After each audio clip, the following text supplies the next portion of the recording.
നോക്കടാ. മാമ ചോറ് കഴിക്കത്തൂലേ? വരും വരും വരും. ചേച്ചി ഗ്യാസ് ഓഫ് ഓഫ് ചെയ്തില്ല, സിമ്മാക്കി വെച്ചേക്കണം. നല്ല ഏതെങ്കിലുമൊക്കെ ഡ്രസ് ഇട്ടുകൊണ്ട് പോയായിരുന്നു. ഇതിനെന്ത് കുഴപ്പം? കുഴപ്പമൊന്നുമില്ല, നല്ല ഉടുപ്പ് തന്നെ. പിന്നെ മക്കളെ ഞാൻ പോയിട്ട് വരട്ടാ. ആ ചേട്ടനെ കൂടെ വിളിക്കാന്നില്ലേ മാമ? വേണ്ടത് ഞാൻ പോയിട്ട് വരാം. എല്ലാ സാധനം ഒറ്റയ്ക്ക് എടുക്കാൻ പറ്റുമോ? അട്ടുവല്ലേ കൊണ്ടുവരണം. പിന്നെ എന്തിന്? ഞാനും കൂടെ വരായിരുന്നു. വേണ്ട മക്കളെ വേണ്ട. ഒരു ഹെൽപ്പിന്. ആ എന്റെ ഹെൽപ്പൊന്നും വേണ്ട, ഞാൻ പോയിട്ട് വരാം. ഈ കൂടെ എടുക്കായിരുന്നല്ലേ, നല്ല വെയില്. ആ കുഴപ്പമില്ലെന്ന് ആറ്റോലല്ലേ പോയി വരും ചെയ്യണത്. ഇന്നെന്ത് ശരി. പോട്ടെ മക്കളെ.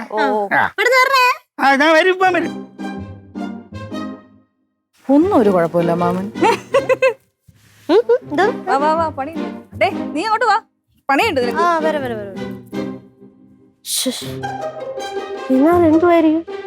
വല്ല കള്ളപ്പണം വല്ലതും തന്നെ.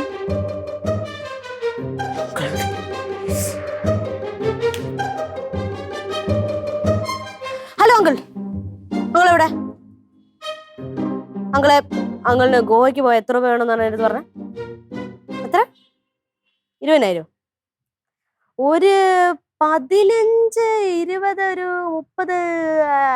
ഒരു 35 ലക്ഷം രൂപ കിട്ടുന്നതിൽ എന്തെങ്കിലും വിരോധമുണ്ടോ? അതൊക്കെ ഉണ്ട്. കുറച്ച് ലക്ഷങ്ങൾ തടയുന്ന കേസാണ്. ഇങ്ങോട്ട് വാ, ഞാൻ പറയാം.